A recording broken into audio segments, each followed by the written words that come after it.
Et même quand on veut évoquer les axes d'amélioration, en général, ce n'est pas au manager de les donner.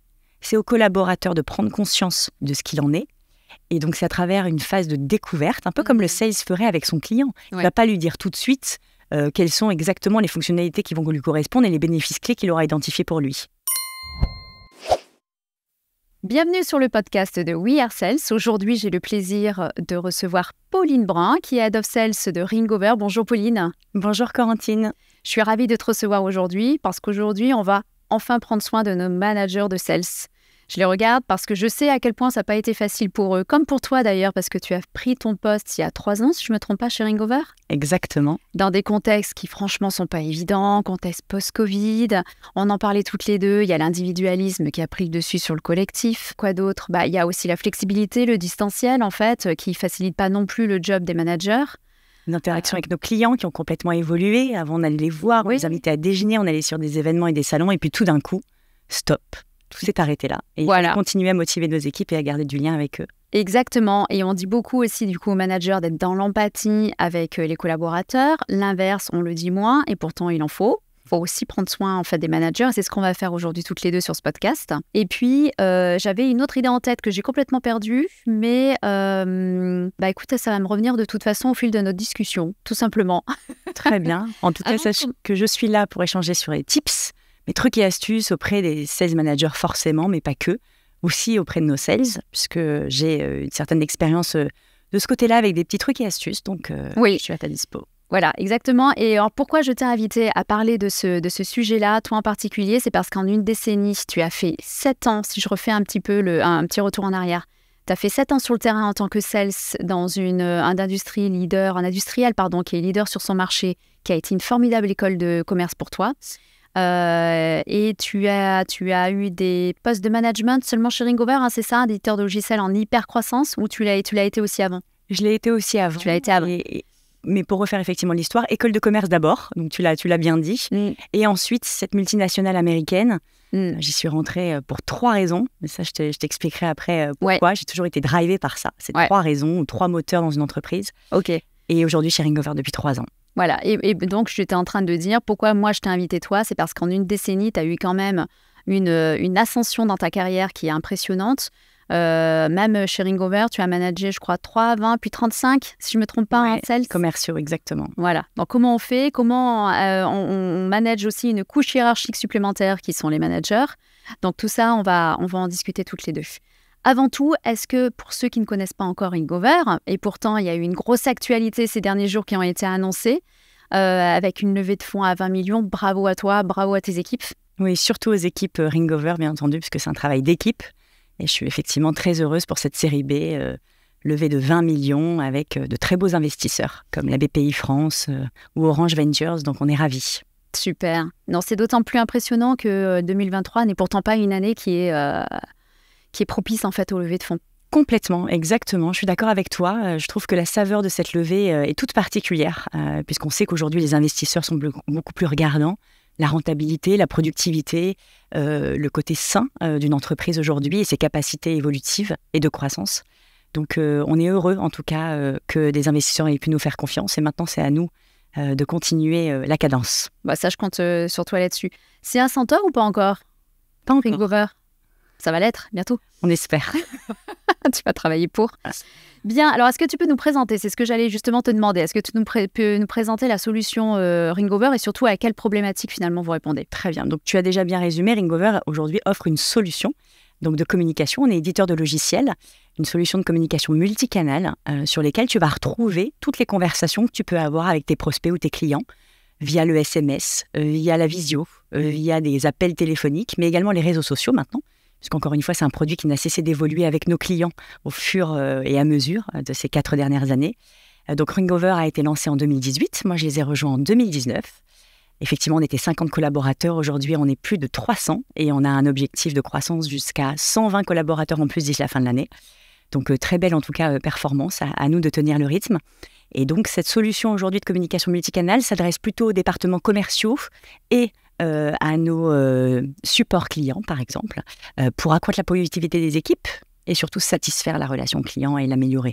Et vous êtes spécialisé sur une cible en particulier ou vous adressez à tout le monde? En termes de secteur d'activité aujourd'hui, c'est extrêmement large, je dirais. Bien sûr, il y a des secteurs d'activité prédominants, mais je dirais plutôt que c'est une taille de compte qu'on adresse aujourd'hui. Ouais. Aujourd'hui, Ringover est vraiment orienté PME.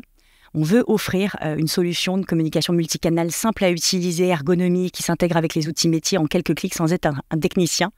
Et les PME, en tout cas, en ont aujourd'hui énormément besoin et on aimerait répondre à leurs attentes. D'accord. C'est aussi par rapport à la maturité du marché, c'est parce que c'est là où il y avait des parts de marché à prendre ou c'est parce que c'est un outil qui s'adapte particulièrement bien à cette cible? Oui, exactement. Et puis, c'est aussi lié à la concurrence. On sait qu'aujourd'hui, il y a un marché d'opérateurs plutôt dits historiques qui sont assez présents aujourd'hui et extrêmement concurrentiels, par exemple au niveau des prix pour des petites entreprises. Et puis, sur les grandes entreprises, là, on a aussi des solutions concurrentes très performantes, plutôt complexes, qui font du sur-mesure avec des tarifs très élevés. Et par contre, au milieu de cela, dans ce ventre-là mou jusqu'à présent, il n'y avait pas énormément d'offres et ces PME-là étaient en demande. Donc, on s'est plutôt adapté à la fois au marché et à la concurrence. Top. Et donc, du coup, cette levée de fonds, alors qui arrive 2 ans après la première levée, si je ne me trompe pas, la première était de 10 millions, c'est ça? Exactement. 2 ans après, hop, 20 millions, Oui. ça, elle va servir à quoi? À plusieurs choses. La première, en tout cas, c'est accélérer notre croissance à l'international, puisqu'aujourd'hui, comme tu l'as dit, je suis en charge de la France, qui représente 70% du chiffre d'affaires, mais il y a aujourd'hui d'autres marchés qui sont lancés. Le marché espagnol, qui est en pleine croissance et en pleine dynamique. Il y a également le marché américain et le marché anglais. Donc du coup, là, vraiment, notre cofondateur, par exemple, de Ringover est parti vivre à Atlanta, monter un bureau et aujourd'hui apporter Ringover et offrir Ringover surtout aux Américains, parce qu'il y a énormément de solutions en place, mais qui ne correspondent pas totalement soit aux besoins, soit avec des prix ou des positionnements particuliers. Donc on a hâte d'aller conquérir ces marchés. Et en parallèle de ça, cet investissement nous permettra également d'accélérer notre recherche et développement. On a déjà chez Ringover plus de 50 techniciens, intégrateurs et ingénieurs chez nous. Okay. Et on a une partie, un pôle dédié à l'IA, l'intelligence artificielle, tout le monde en parle. Et bien là, ça va nous permettre... Grosse tendance, actuellement. Alors nous, c'est pas ChatGPT en l'occurrence, mais c'est plus comment, à partir d'une conversation, qu'elle soit téléphonique ou visio, je vais pouvoir déjà soulager les managers en faisant une retranscription écrite de ces échanges, en faisant un résumé de ces échanges et potentiellement en analysant l'émotion de l'appelant, de l'appelé, et pouvoir du coup influencer le manager dans ses techniques de coaching, de monter en compétence des équipes, et permettre aussi tout simplement à un agent demain ou à un commercial de se remettre en question et de se baser sur des faits et non pas sur de l'émotion. Et ça, c'est prêt. Ça, c'est quelque chose, c'est une fonctionnalité qui est déjà existante. Alors, c'est plus qu'une fonctionnalité, Corentine, puisqu'aujourd'hui, c'est carrément une suite de produits qu'on a commencé avec Ringover. Il y a Cadence, on en rediscutera sûrement ultérieurement, et Empower, qui est un vrai produit à part entière, sur lequel aujourd'hui, la commercialisation a été réalisée il y a 3 semaines. Et qui sont surtout utilisés par les managers de sales, du coup? Oui, et pas forcément. Ça peut être aussi les managers de la relation client qui veulent aussi, en cas de réception, tu sais, d'entrants, quand, je sais pas, moi, tu as une plateforme e-commerce ou tu es dans le retail, il y a beaucoup d'appels entrants ou de personnes qui cherchent à joindre ton standard et tu essayes d'identifier à un moment donné si ces conversations sont pertinentes, si elles donnent satisfaction à l'interlocuteur. Donc, on analyse vraiment et on pousse les conversations. Dans le cadre du ticketing, ce que l'on appelle le ticketing, en fait, pour les customer success aussi. Oui, d'accord. Oui, exactement. Donc, finalement, tu t'adresses, c'est un outil qui sert autant aux entreprises qui ont un business model B2C que B2B. Alors, nous, on n'est que sur du B2B, mais tu as raison, on fait du B2B2C. D'accord. On permet à nos clients, qui sont des entreprises, de satisfaire leurs clients finaux. Mais tes clients peuvent faire du B2C aussi. Exactement. OK. Eh bien, c'est beaucoup plus clair. Merci pour ça. Vous êtes déjà présent à l'international, tu l'as dit. Oui, d'ailleurs, Espagne, UK et US. Et aux US, par exemple, c'est ton CEO qui est parti là-bas? C'est le cofondateur de Ringover, Renaud Charvet, oui. Et il est donc du coup, il a emmené un peu une partie des équipes françaises ou il va recruter sur place? Effectivement, donc Renaud Charvet est parti aux États-Unis et il a monté son équipe de A à Z. Non pas que nous n'avions pas de bilingue américain sur le territoire français, mais en tout cas, les forces étaient peut-être plus vives et plus matures sur ce type de marché, surtout quand on lance et qu'on ouvre un nouveau marché, on a besoin de locaux qui connaissent très bien les concurrents, les offres et les attentes de nos clients. Oui, c'est la meilleure stratégie en général, de prendre des locaux. Donc, on a presque 10 personnes maintenant qui sont à Atlanta. 10 personnes déjà? Ouais, ça va vite. Ton équipe s'est agrandie. Oui. On peut parler d'hypercroissance. Ça va vite. En ce moment, chez Ringover France, en tout cas. On a parlé aussi de la conjoncture qui n'était pas évidente. On sait à quel point ça a été, cette conjoncture post-Covid a été éreintante par et pour les managers, que tu es aussi entre autres. Et tu as une pression finalement qui est permanente. Les structures comme Ringover, les startups, les scale-up, peuvent offrir de magnifiques challenges commerciaux, en fait, à des personnes comme toi. Mais en revanche, la contrepartie, c'est qu'il y a aussi une forte pression permanente. Et donc, il faut être dans la performance, il faut se remettre en question en permanence, il faut être hyper adaptable aussi. Et il faut supporter cette pression. Comment tu fais toi? Quelles sont tes inspirations? Quels sont les grands principes en fait que tu mets en pratique dans tes fonctions pour tenir le coup, j'ai envie de dire, garder le cap malgré les vents Alors contraires? effectivement, oui, non mais tu as raison de le repréciser et c'est d'ailleurs merci de l'évoquer parce que c'est un sujet qui n'est pas toujours abordé. Le rôle d'un sales manager ou d'un manager, ce qu'on appelle intermédiaire, dans une société en hypercroissance où la productivité et la rentabilité sont demandées. Et en tout cas, si c'était ma société et si moi-même j'étais fondatrice ou cofondatrice de cette société, j'en attendrais pareil de mes collaborateurs. Donc je dirais qu'à partir du moment, bien entendu, on évolue dans un cadre sain et donc dans une entreprise bienveillante, ce qui est le cas chez Ringover, à nous par contre de savoir effectivement nous remettre en question de manière régulière, tout en respectant certaines règles ou certains codes. On en rediscutera si tu le souhaites, mais en tout cas, moi, je garde en tête toujours mes 4 accords Toltec. Je ne sais pas si les auditeurs qui nous écoutent ou nous entendent connaissent ce livre, mais en tout cas, il me drive au quotidien. Donc, je dirais que je vais chercher mes sources d'inspiration à la fois chez d'autres managers, puisque ça, c'est super, le réseau que l'on a en tant que sales manager ou que head of sales. On peut échanger, on a les mêmes problématiques, ça nous rassure d'ailleurs à ce sujet, et on échange sur des best practices, donc premièrement c'est extrêmement pertinent, et puis surtout je vais chercher mes inspirations dans des livres, et dans un épanouissement aussi personnel, puisque ce que je suis passionnée, je pense que tous les managers sont passionnés, ce que l'on aime c'est quoi? C'est la gestion de l'humain. Oui, c'est compliqué si on ne l'est pas, ça c'est sûr. Exactement, mais il y a des managers parfois qui sont propulsés à ce poste sans avoir cette envie, parce qu'on imagine que comme ils étaient très bons sales, eh bien, ils pourraient être bons managers, mais pas toujours. Je crois que maintenant, il y a quand même beaucoup d'entreprises qui ont compris que les meilleurs managers ne sont pas les meilleurs opérationnels. Exactement. Donc ça, c'est un très bon point, et c'est bien de le rappeler, mais il y en a encore en tout cas qui jugent ça bon. En tout cas, moi, je pense qu'il faut être passionné par ce que l'on fait, aimer animer et fédérer une équipe, l'encadrer, adorer aussi l'échange et la collaboration avec les différents services support, parce qu'en fait, on n'est jamais seul. Et si on s'isole, eh bien, du coup, ça veut dire qu'on aura d'autant plus de comptes à rendre. Il est difficile de ne pas travailler main dans la main avec les équipes marketing, avec les équipes sales ops qui nous entourent au quotidien, les équipes formation. Donc ça, aujourd'hui, c'est vraiment quelque chose sur lequel il faut qu'on augmente en tout cas nos capacités. Et puis, troisième chose, je dirais, c'est d'être bien dans ses baskets. Et donc, je parlais d'épanouissement personnel parce que si déjà on est bien avec nous-mêmes, ça se ressent. Et du coup, on arrive à pouvoir être à l'écoute de nos équipes et du coup, adapter notre management, partager encore des trucs et astuces et puis monter en compétences au quotidien parce qu'il y a un sales qui m'a dit à la dernière fois, tu sais, un bon manager pour moi, c'est un mentor, c'est un coach, c'est quelqu'un qui inspire et qui monte en compétence ses équipes. Et c'est une réalité aujourd'hui, c'est ce qu'il recherche beaucoup. La rémunération d'ailleurs n'est presque plus, je dis bien presque plus parce que nous restons sales.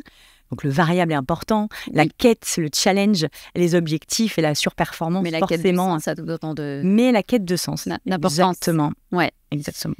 Tu nous as déjà dit beaucoup de choses. Je vais revenir aussi notamment sur ton livre de chevet, Les 4 accords Toltec, parce que j'ai l'impression que c'est très important pour toi. Ça a été lu par des millions de lecteurs, mais il y a peut-être parmi nos auditeurs certains qui ne connaissent pas. Est-ce qu'on peut se rappeler déjà les 4 accords? Qu'est-ce que c'est? Alors, je crois que tu les as bien récités. Le premier, alors on peut dire parole irréprochable. Ça fait partie de la table de chevet, parce que c'est le type de bouquin qu'on ne lit pas et puis après on le met dans un coin. Il faut le laisser en fait sur table de chevet, puis de temps en temps le réouvrir pour les réviser, en fait, les 4 accords. Tu as complètement raison. C'est en fait, on dit d'ailleurs que c'est un livre qui te suit toute ta vie. Oui. Et d'ailleurs, ton prisme peut évoluer. C'est agréable de te voir justement monter en compétence sur ça. Donc, on part du principe que ces 4 accords, encore une fois, s'ils sont mis en pratique, te permettront d'être mieux dans ta peau, d'être plus heureux, plus épanoui, tout simplement. Donc, le premier, c'est d'avoir une parole irréprochable. Alors, la parole irréprochable, par exemple, une illustration dans ton rôle de manager, tu utilises à quel moment? C'est une très bonne question, puisque là, c'est surtout sur le plan perso, qu'en général, je fais attention à ce que je dis. Tu sais, quand tu es éreinté, tu es sous pression, et du coup, tu dis, est-ce que j'ai eu une parole irréprochable? C'est forcément de mesurer nos propos, de choisir le bon moment, et d'être fort en storytelling, je dirais. C'est ça, la parole irréprochable, c'est... On dit quelque chose, il faut aussi prendre conscience de l'impact que ça peut avoir sur le collaborateur ou sur l'équipe au global. Donc, choisir le bon moment, la bonne façon de le dire et le bon endroit va nous aider. Alors, est-ce que du coup, tu appliques, toi, tu sais, par exemple, on dit toujours, pour annoncer une mauvaise nouvelle à un collaborateur, il faut d'abord commencer par une nouvelle positive.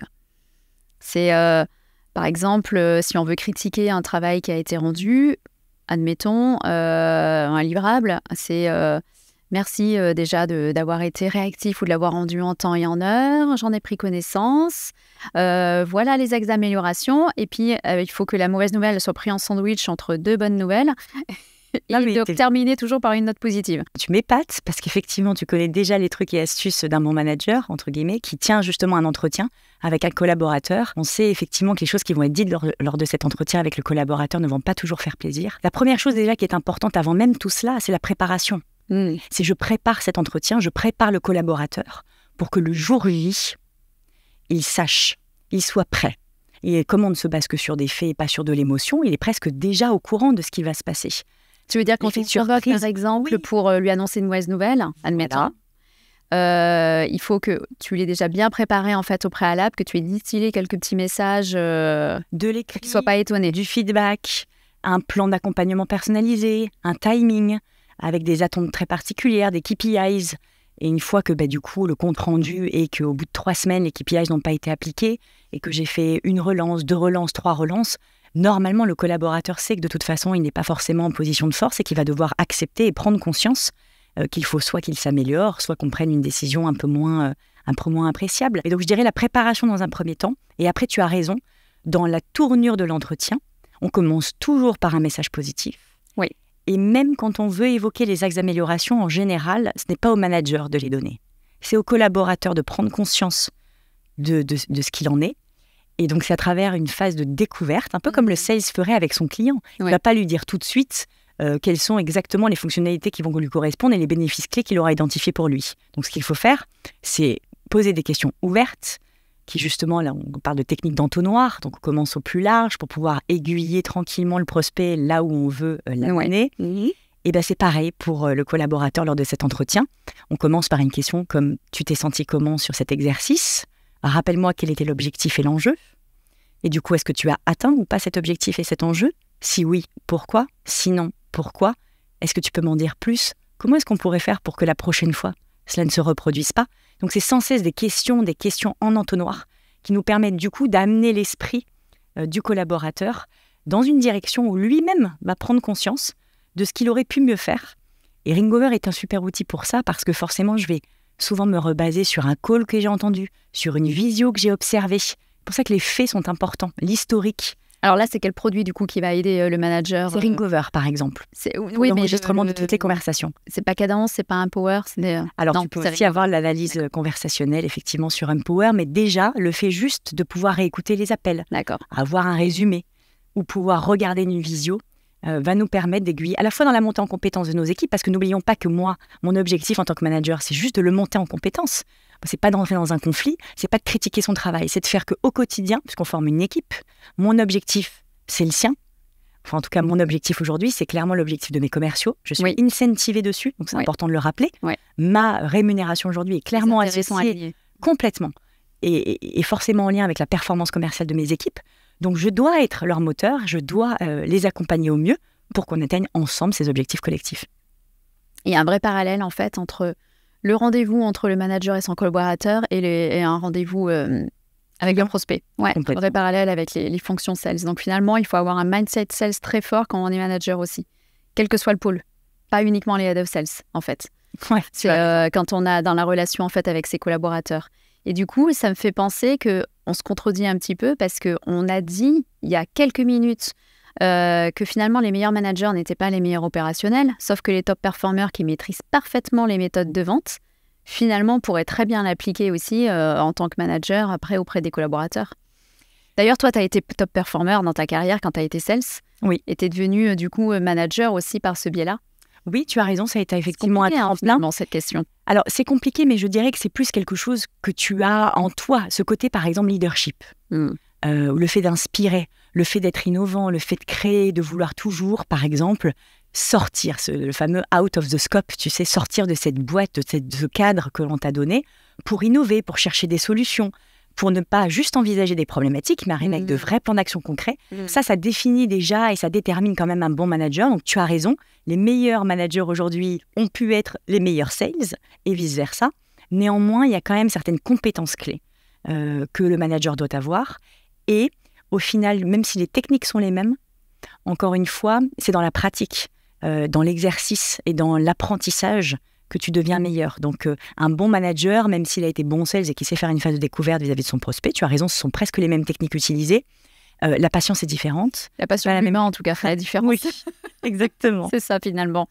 Donc là, on était sur la parole impeccable. Deuxième accord. Vas-y, dis-moi. Ça, tu me poses un piège. Deuxième accord, jamais ne rien prendre personnellement. Exactement. Ce qui n'est pas un exercice facile. Ça veut dire quoi personnellement ? Alors moi, je peux parfois d'ailleurs être confrontée à des situations avec mes sales managers, puisque comme tu le disais tout à l'heure, j'ai été en gestion pendant longtemps de X dizaines de commerciaux, et puis tout d'un coup, en incapacité de suivre la dynamique, là, effectivement, on a pris la décision de recruter des sales managers en dessous de moi qui me permettraient effectivement de pouvoir m'appuyer sur eux et eux-mêmes, du coup, managent directement les commerciaux. Donc, je suis montée d'un cran et c'est difficile parce que c'est pas le même type de management. Manager un commercial versus manager un sales manager, ça n'a rien à voir. C'est un exercice assez sympathique pour le coup. Mais donc, du coup, ne le prends pas personnellement. Ça, c'est clairement en cas justement, non pas de critique, mais en cas de retour ou en cas de, d'ailleurs, demande. Exemple, il m'est arrivé encore il y a quelques jours de demander à l'un de mes sales managers pourquoi les leads envoyés par le marketing aux équipes n'étaient pas toujours extrêmement bien traités par mes sales. C'est-à-dire qu'ils les traitaient dans l'ensemble. C'est récurrent, ce style de problématique. Ils le traitaient dans l'ensemble, mais pas de manière extrêmement rigoureuse, en respectant les process, c'est-à-dire on met à jour le statut de la piste pour savoir si elle est toujours en new, ou si elle est en working, ou si je la qualifie, ou si je la disqualifie. Eh bien, quand j'ai demandé ça à mon sales manager, tout de suite, effectivement, il s'est dit « mais tu comprends, on a aujourd'hui beaucoup d'autres choses à faire, les pistes sont quand même traitées, c'est juste qu'elles ne le sont pas comme tu le voudrais ou comme il le faudrait. » Et on part vite dans des justifications. À partir du moment où on part dans des justifications, c'est qu'on a pris personnellement le propos. Et donc, on se sent soit blessé ou que l'ego prend le dessus, au lieu de se dire « mais tu as complètement raison. Pourquoi est-ce que les sales ne traitent pas les pistes données par le marketing ?» Tu sais quoi ? Je vais aller me renseigner auprès d'eux. Je vais compiler un feedback par écrit, puis je vais t'envoyer un mail et je vais y répondre parce que je suis sûre qu'il y a une raison. Par contre, il faut que je la découvre. Et ça, ce serait beaucoup plus appréciable comme réponse que de tout de suite se mettre en mode justification. Mais ça, je comprends que c'est parce que l'ego est en train d'être impacté et que du coup, on le prend personnellement et on a l'impression que c'est une critique envers soi-même alors que pas du tout. C'est un constat et on attend juste de pouvoir améliorer la chose. De manière générale, de toute façon, dans les interactions avec les N+1 et ou les N-1, il faut toujours se baser sur du factuel et non pas sur de l'émotionnel pour que tout soit bien adopté. Je pense que tu es d'accord avec ça. Plus que jamais. Et c'est ce à quoi finalement servent aussi, si j'ai bien compris, les solutions Ringover. Exactement. C'est de se baser sur du factuel. Ouais. Et ça, c'est une chose que j'avais appris déjà dans cette fameuse multinationale américaine qui était très forte. C'est une école de la vente incroyable pour moi, dans laquelle j'ai beaucoup appris et évolué autour de ces 7 ans, de ces 7 années. On avait un vrai programme d'onboarding, de formation sur des techniques justement commerciales et managériales. Et c'est la première chose qu'il te disait justement, c'est de ne te baser que sur des faits. Sans cela, ta parole sera toujours remise en cause. Parce qu'il y a l'affect qui rentre en jeu. Donc c'est son impression, son intérêt. Émotionnellement, elle imagine que, elle pense que. Mais ça n'est pas la réalité et nos prismes sont différents. Et quand tu arrives par contre avec des faits, là il n'y a plus d'imagination. On est dans le réel, on est dans le concret. Donc maintenant, qu'est-ce qu'on entreprend ensemble pour pallier cette problématique ou cette axe-amélioration ? Je dis plus parce que j'aime pas les termes problématiques et défauts. Axe-amélioration. Ayons la parole impeccable. Ayons la parole impeccable, exactement. Donc on n'a pas cité le troisième encore. Attends, le troisième, ça va me revenir. Ne jamais présumer de rien. Oh là là, comment je peux oublier ? Exactement. Je le répète à longueur de temps. Ou ne faites pas de suppositions. Et ça nous ferait gagner un temps fou dans notre quotidien. En tant que sales manager, en tant que head of sales, pourquoi ? Ça veut dire, alors ça, je pense que forcément, ça s'acquiert avec l'expérience, la maturité. Aujourd'hui, moi, j'ai plus aucun problème, justement, à aller poser des questions.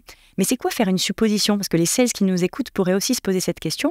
Face à un prospect, je vais supposer que c'est cette offre-là qui lui ferait le plus plaisir, ou que c'est cette offre-là qu'il va choisir, ou c'est ce tarif-là qu'il va plutôt préférer, ou cet engagement.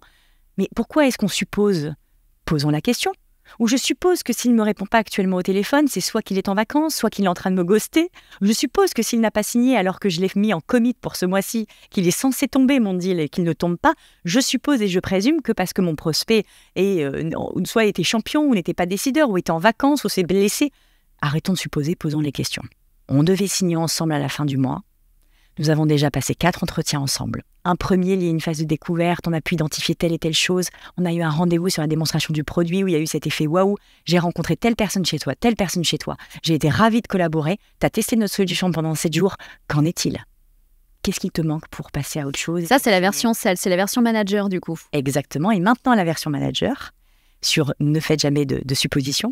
Eh bien, c'est moi aussi pareil, me dire parfois, tiens, tel sales n'a pas atteint cet objectif pour telle et telle raison, tel sales manager est en difficulté vis-à-vis de ses équipes, ou peut-être rencontre telle ou telle problématique, ou tiens, mon boss à un moment donné a identifié que sur mon marché, je devais travailler sur tel axe ou tel axe, et j'ai pas osé creuser, j'ai pas osé lui poser la question, cette fameuse question ouverte de dire, là, ça m'a fait quelque chose.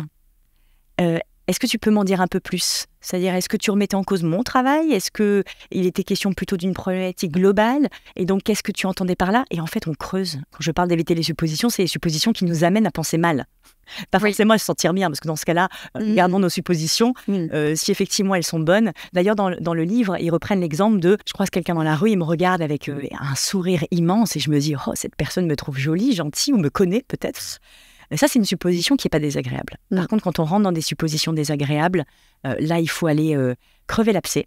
C'est pour ça qu'il faut lutter contre ça. Contre ça. Et c'est en posant des questions qu'on arrive à avoir nos réponses. Oui, c'est sûr. J'ai envie de dire, un manager est humain. Ça, c'est un fait. Non, c'est même une certitude. C'est même une certitude. Et donc, forcément, on vient avec notre éducation, on vient avec notre culture en tant qu'humain, on vient avec nos propres croyances. Pas simple, en fait, finalement, de s'empêcher de penser comme nous, on pense. Alors qu'en réalité, c'est vrai, tu as raison, il faut faire de l'hyper-personnalisation. Et ça, on n'arrête pas de le dire. Justement, dans ce contexte où l'individualisme a pris le dessus sur le collectif, le manager, c'est devenu un coach.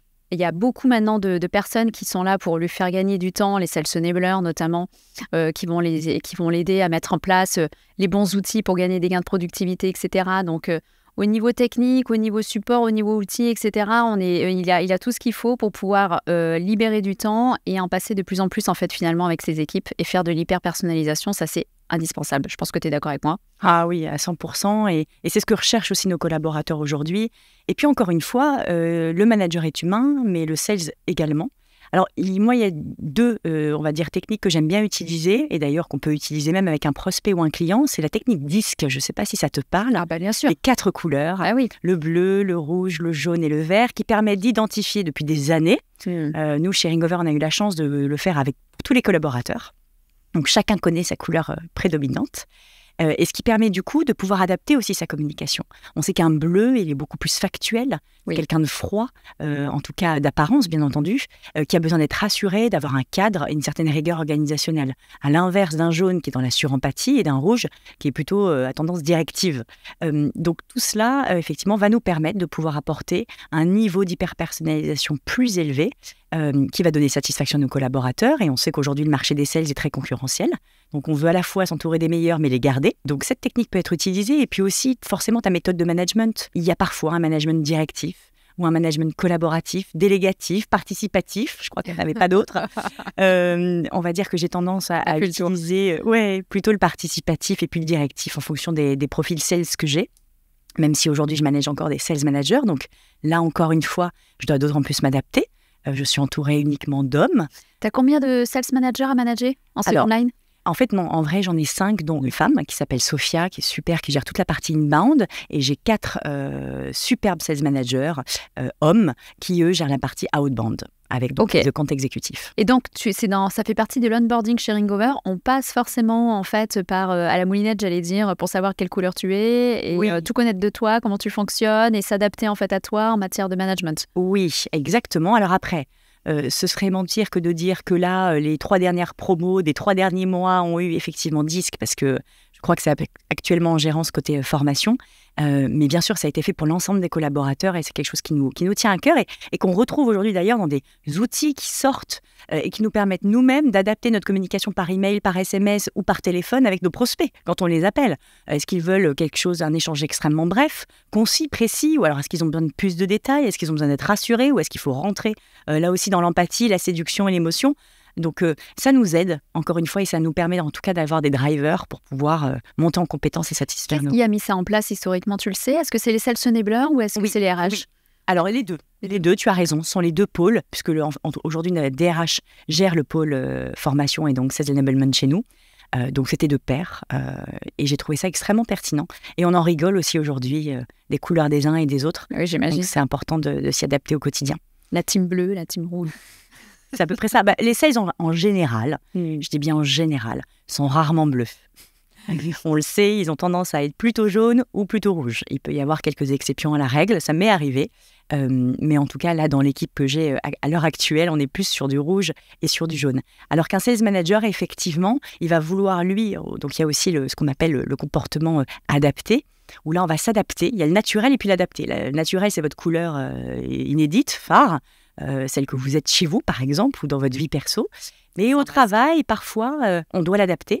Et donc, on tend en général, nous, managers ou sales managers, vers du bleu, parce qu'on nous demande effectivement d'être plus rigoureux dans les process, de mettre en place des cadres, de suivre des KPIs, de piloter la performance d'une équipe. Et pour ça, on se base sur des chiffres. Donc, il faut avoir les deux. Et on a tendance effectivement à adapter vers cette couleur-là. Et c'est justement la bonne méthode pour illustrer ce troisième accord, ne jamais supposer de rien. C'est les process, le cadre, les faits. Encore une fois. Exactement, et non pas l'émotion. Et grâce justement à tout ce cadre et ces process, les one-to-one que tu mets en place, les rapports Salesforce que tu vas créer, les matrices de compétences aussi, les attendus, donc les KPIs que tu vas répéter régulièrement à tes équipes sur 30 jours, en l'occurrence 60 jours, 90 jours, ce qu'on appelle le 30-60-90. Et puis les attentes plus collectives qui sont les attentes mensuelles en MRR. Nous, par exemple, c'est au mois et au MRR. Mais c'est important, ces indicateurs de performance te permettront de te baser en tant que manager que sur des faits et non pas sur l'émotion. Allez, on arrive au quatrième accord. Le dernier, c'est... Toujours faire de son mieux. Ah bah voilà. Ouais, mon préféré.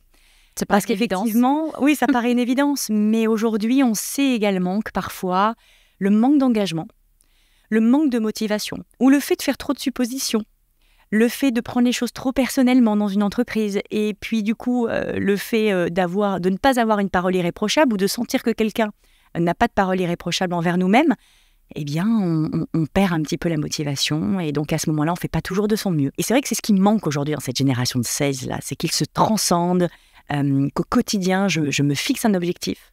À la fin de ma journée, je me dis, OK, est-ce que j'ai atteint l'objectif que je m'étais fixé ?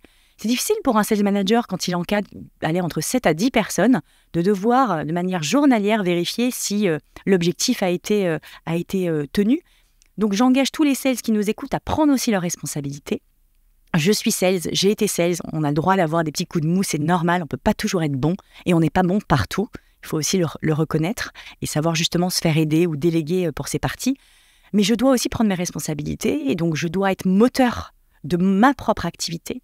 Ne pas toujours vouloir me reposer sur les autres départements, mes managers, mes collègues, et ça va pas, et ça non plus, etc. Parfois, ça finit un peu en bureau des pleurs. Concentrons-nous sur notre activité, et faire de son mieux, c'est aller au bout de ses projets. Et se transcender dans notre activité au quotidien pour accéder à la performance et donc à la réussite. Et au lieu de te plaindre, sois un doers. Exactement. Mais en fait, alors c'est ce que je dis souvent, on fait, je sais pas si tu le sais, mais on fait beaucoup de coaching, nous aussi, auprès des sales, que l'on place notamment chez nos clients, pas uniquement en interne. Et ça fait partie des choses qu'on leur dit. C'est-à-dire, souvent, tu penses en tant que sales que tu as une obligation de résultat parce que tu as un variable qui est indexé tu es incentivé sur un objectif commercial. En réalité, tu as une obligation de moyens. Et c'est ça aussi, le faire de ton mieux. C'est-à-dire que se peut que tes objectifs ne soient pas atteints, mais on t'en voudra jamais si c'est malgré toute l'implication que tu as pu avoir en fait dans ton pipe commercial et toute l'intensité que tu as pu avoir dans ta prospection, par exemple. Il peut se passer n'importe quoi en fait dans la conjoncture.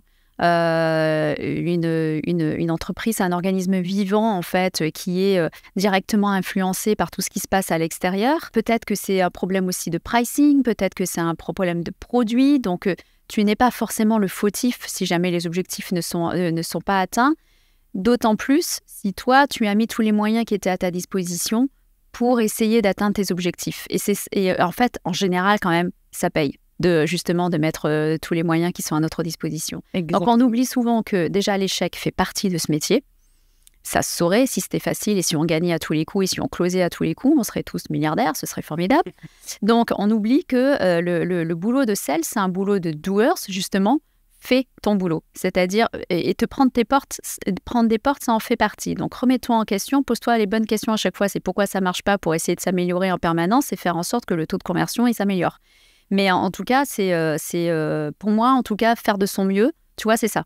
Ah oui. Et puis alors, merci de le rappeler parce qu'en plus, nous, en tant que manager au quotidien, on sait qu'un collaborateur qui se donne les moyens de réussir, qui respecte ses KPIs intermédiaires, parce qu'effectivement, tu as raison, il y a le résultat, la finalité, qui est drivée par toutes les entreprises, mais comment je parviens à atteindre cet objectif-là, et donc les moyens qui sont mis à ma disposition ou les moyens que je vais moi-même me chercher, parce qu'encore une fois, je le rappelle parfois à mes sales, que quand je suis arrivée chez Ringover et que donc on était 50 collaborateurs, il y avait presque rien. Mais c'était pas grave. Le goût du challenge était tellement important. À l'époque, signer un 500 licences était inenvisageable. Aujourd'hui, quand on le fait plus, on se dit « Oh, c'est pas possible, il faut qu'on fasse plus ». C'est ça qui est dingue, c'est de voir cette évolution en si peu de temps.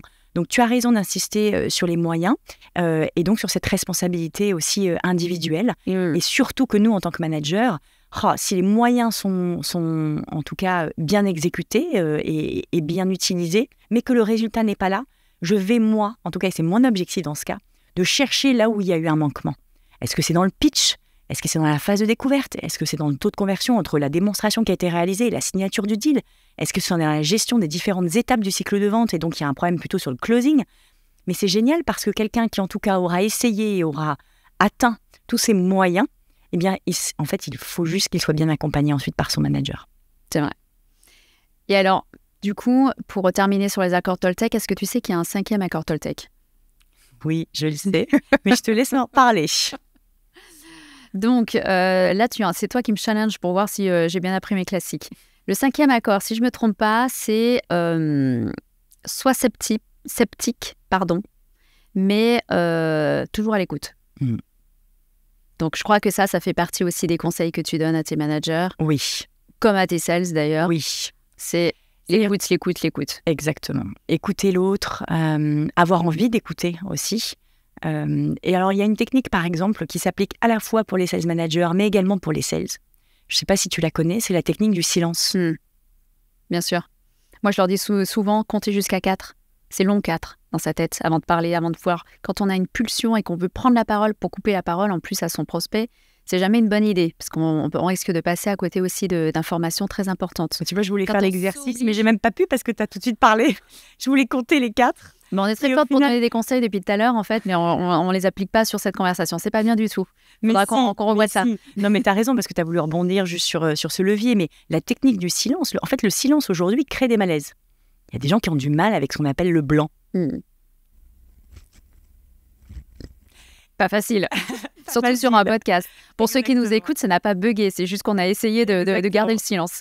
On tend une main à l'autre pour qu'il puisse rebondir, pour qu'il puisse exprimer les choses, et parfois les choses les plus profondes d'ailleurs. Ouais. Parce que souvent on survole dans une conversation.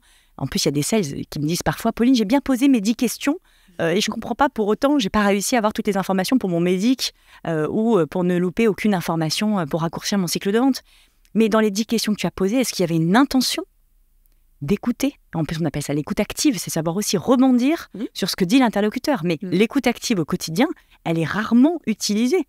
Alors que pourtant, tout le monde en parle et tout le monde en est conscient. Mais l'écoute active, c'est rebondir sur ce que dit l'autre et oublier du coup notre flow à nous. Celui qu'on avait imaginé, les fameuses 10 questions dans l'ordre là, ou un peu de manière machinale, robotique presque. Eh bien, c'est ça l'écoute active, c'est rebondir et recentrer. Donc toujours en gardant le lit, bien entendu. Et c'est évidemment applicable aussi pour les managers. Exactement, la technique du silence, c'est pareil. Comment faire dire à quelqu'un qu'il est bien, qu'il est moins bien, son mood, ses problématiques. Moi, ça m'est plusieurs fois arrivé d'ailleurs, parfois avec des nouveaux collaborateurs, où je ne savais pas, en tout cas, où j'avais du mal à identifier s'ils étaient vraiment bien sur leur poste, s'ils avaient pris en main toute leur mission, d'arriver en rendez-vous et de leur dire « Écoute, je pose mon ordinateur, je pose mon calepin et j'ai une seule question à te poser. Comment te sens-tu » Le fait de me taire après, de regarder l'interlocuteur avec attention et d'être dans une écoute aussi bienveillante, parce que le fait de poser son ordinateur, d'enlever son stylo et son papier, rend la chose moins formelle et on oublie souvent de le faire. On a toujours un PC, toujours un bout de papier sous la main. On en oublie du coup vraiment l'échange humain et sans ces à côté. Eh bien, j'ai souvent eu du coup des profils qui m'ont dit écoute, tout va bien. C'est-à-dire, est-ce que tu peux creuser un peu ? Et je creuse jusqu'à vraiment m'imaginer, parfait, du coup, je m'étais fait des suppositions qui se sont avérées être fausses. J'ai posé les questions, le collaborateur est extrêmement épanoui chez nous, il remplit ses missions, on passe à autre chose. Ou alors à l'inverse, de pouvoir identifier très rapidement qu'un collaborateur finalement n'est pas à sa place, ou qu'il avait imaginé autre chose de ce poste ou de cette mission.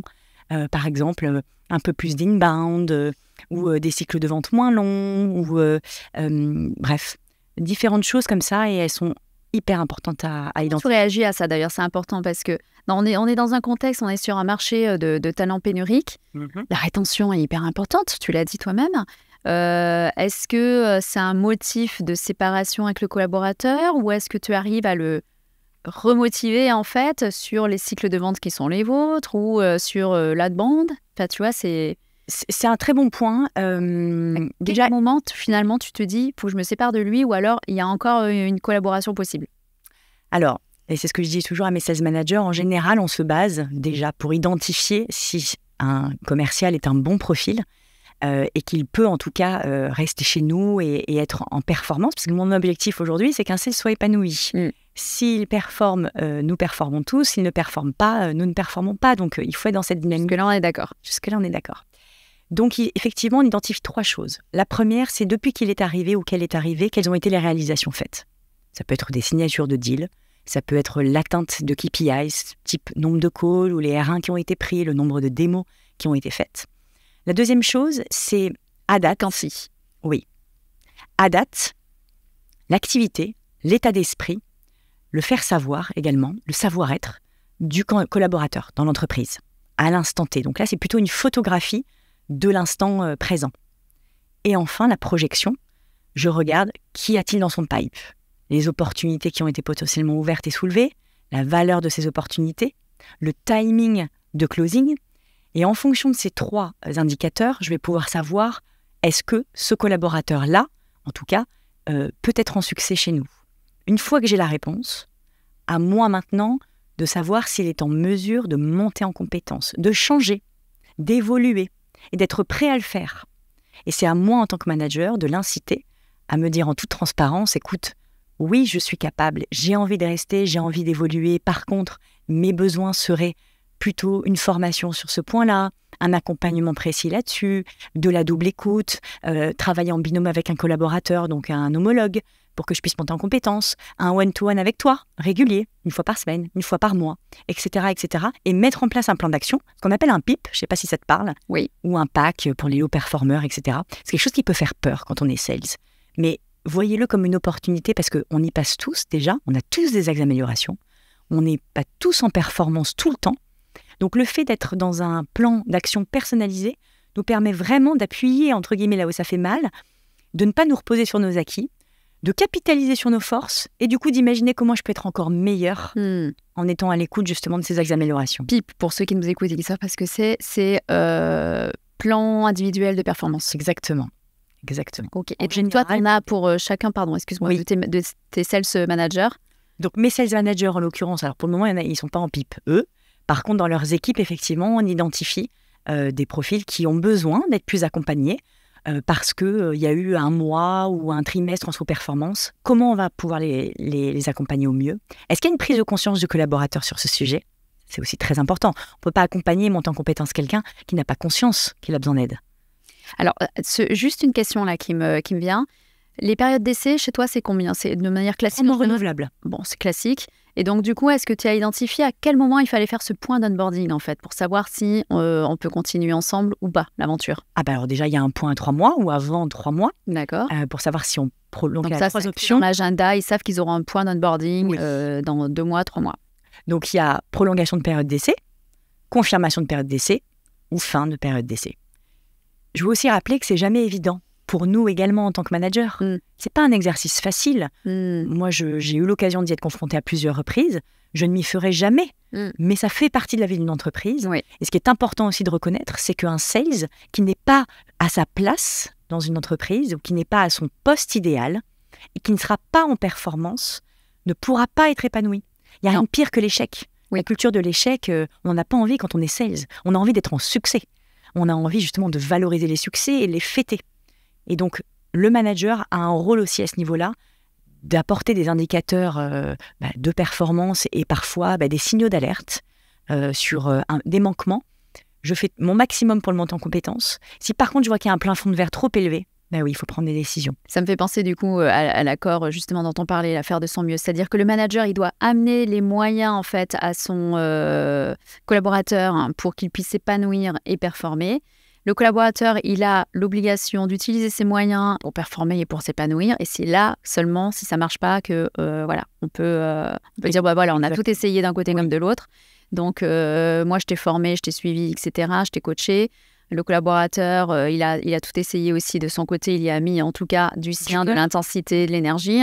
Si ça ne fonctionne pas, c'est qu'à ce moment-là où on peut dire que vraiment sans regret, il faut que les chemins se séparent. Et c'est pas parce qu'un sales ne performe pas sur un marché, sur une cible et sur un cycle de vente qu'il ne peut pas performer après sur un autre marché, d'autres interlocuteurs. Et même dans une organisation aussi. Ouais. On sait qu'aujourd'hui, il y a des sales qui ont besoin... Quand on regarde, ne serait-ce qu'aujourd'hui, moi, forcément, je suis chez un éditeur de logiciels, start-up scale-up, mais je venais d'une multinationale énorme américaine. Et en l'occurrence, tout était différent. Donc à un moment donné, c'est qu'est-ce que je veux et dans quelle organisation je me sens le mieux. Moi, j'avais envie de challenge il y a 3 ans, j'avais envie de changement, justement, moi, les process un peu lourds, les perspectives d'évolution possibles, mais effectivement un petit peu rigides également, me donner cette envie de changement et un peu de challenge. J'avais toujours eu envie de monter ma boîte, alors c'est pas du tout la mienne, mais j'ai adoré participer à cette évolution. Donc c'est qu'est-ce que je veux, c'est se poser les bonnes questions. Qu'est-ce que je veux? Qu'est-ce qui me rend heureux aujourd'hui dans mon quotidien? Qu'est-ce que je suis prêt à accepter? Qu'est-ce que je ne suis pas prêt à accepter? Et en fonction de ces réponses, on saura. Et il y en a plein d'ailleurs qui, parfois, dans mes expériences passées, m'ont dit avant même que j'ai besoin de le dire, écoute Pauline, je pense qu'effectivement, là, je suis arrivée au bout de l'exercice. J'ai tenté des choses, ça n'a pas fonctionné.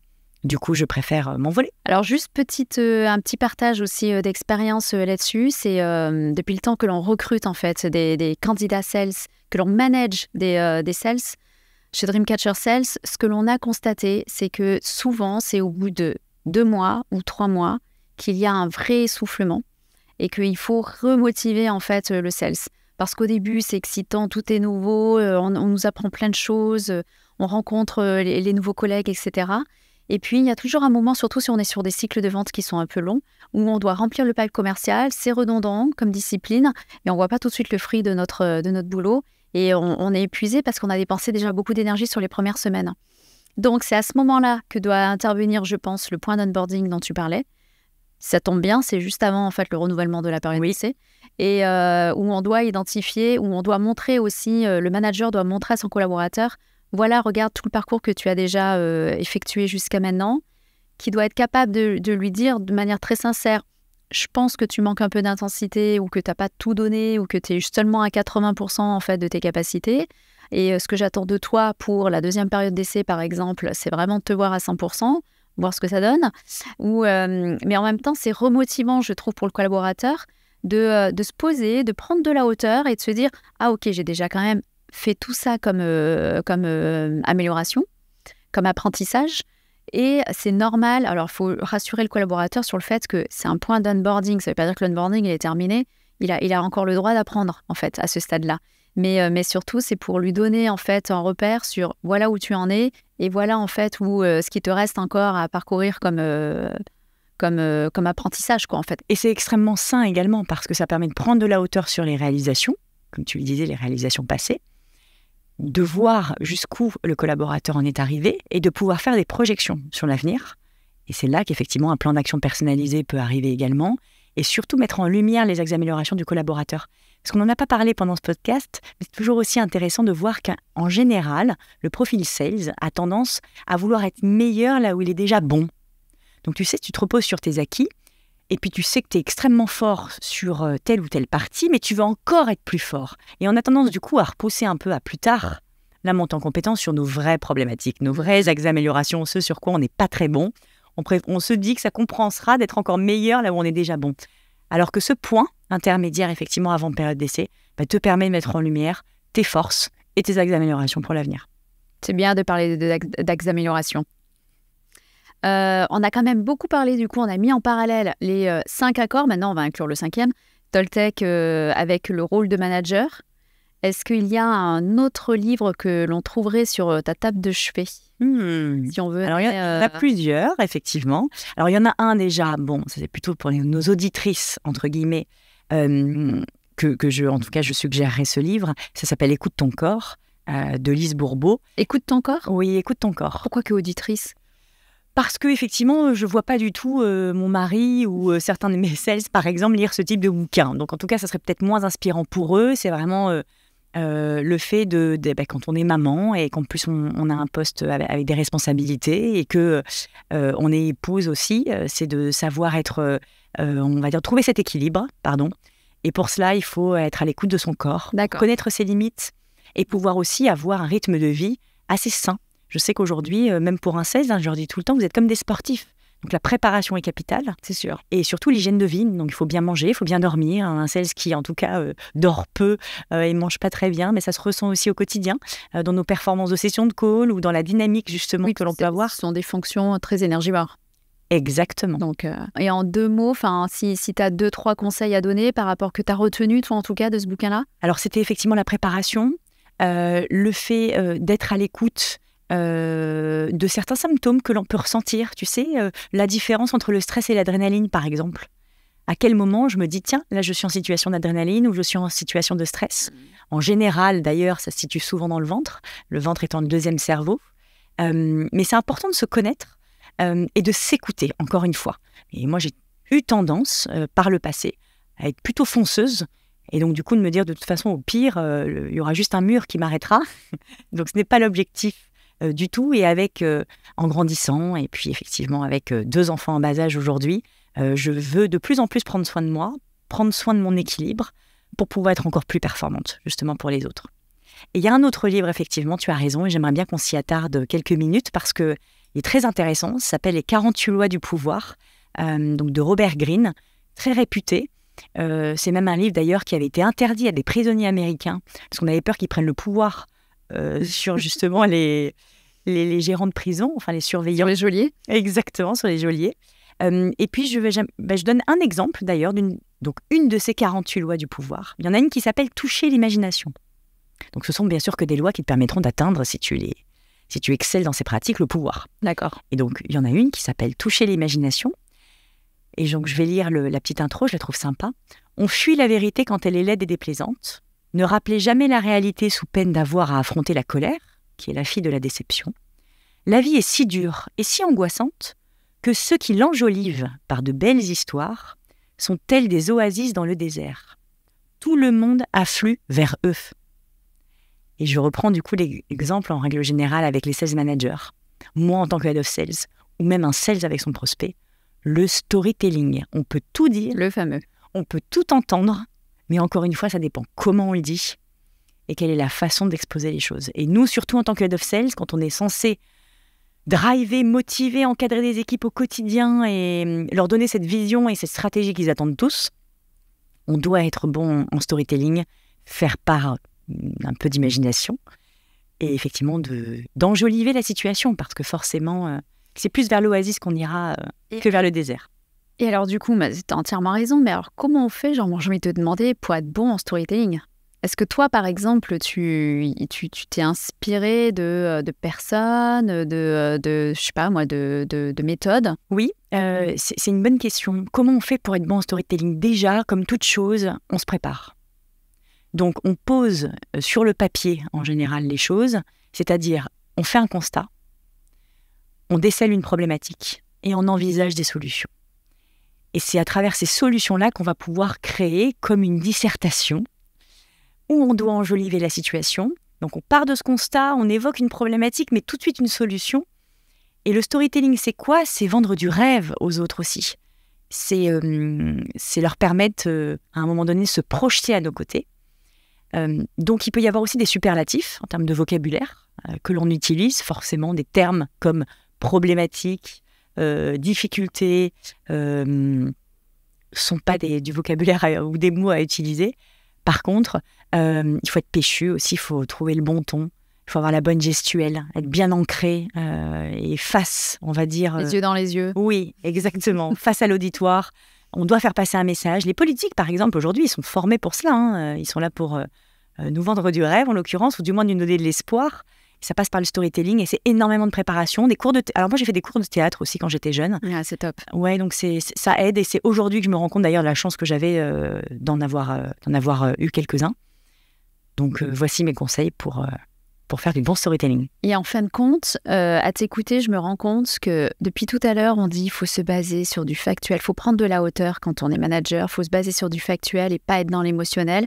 Et c'est peut-être le seul moment où on peut mettre de l'émotion, c'est dans le storytelling. C'est là où on retrouve l'émotion. Exact. Elle a sa place à ce moment-là, en fait.